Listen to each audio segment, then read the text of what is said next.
How Ukraine keeps capturing Russia's tanks. Russia has remained the second largest exporter of military hardware in the world after the United States, and during the Soviet era, Moscow often gave vast quantities of weapons to so-called freedom fighters around the globe. The goal was to spread communism to developing nations, but now it seems that some Russians are again providing aid to freedom fighters, but in quite an unexpected way.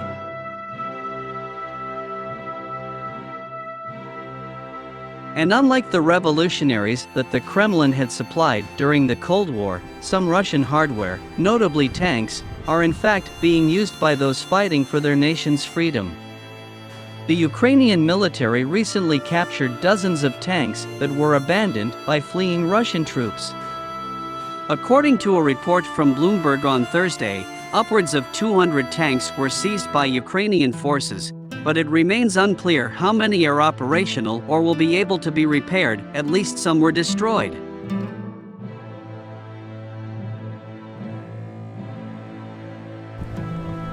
A source in the government told the news outlet that some of the tanks even included such models as the T-80 main battle tank, MBT, one of the more advanced tanks currently employed in the fighting in the Donbas region in eastern Ukraine. The seized vehicles have been seen as a significant asset for Kyiv, which continues to depend on foreign aid from the United States and its European allies.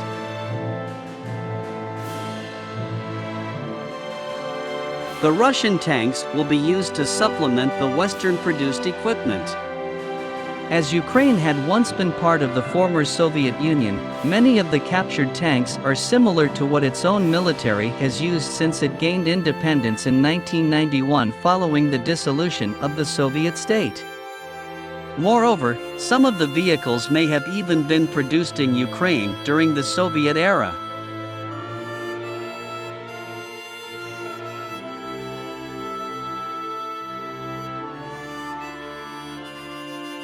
Ukraine has already received a number of Soviet tanks from a number of allies, including Poland, while earlier this week Slovenia announced that it will send some 28 MBTs to Ukraine, and will in turn receive 40 military transport vehicles from Germany in exchange.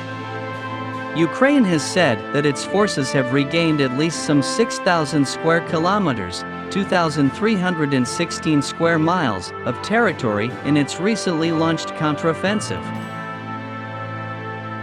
The speed of the advance had caught some Russian forces off guard, and Ukraine has even managed to take back some territory controlled by Moscow and its proxies since 2014.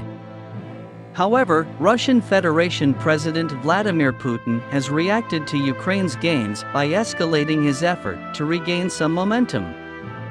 On Wednesday, Putin announced a partial mobilization, which calls up as many as 300,000 reservists, and also renewed his warnings about the potential use of nuclear weapons.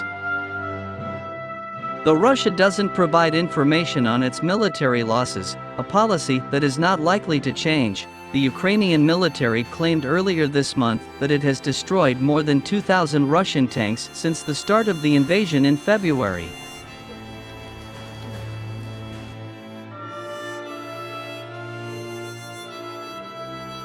Those numbers are likely on the high side, but it is clear that Russian losses have mounted, and now it seems Ukraine has been provided with vehicles that were only weeks ago operated by the Russian forces. That will likely be the trend as Ukraine continues its offensive, as it could be weeks or months before any fresh Russian troops can be deployed to the region.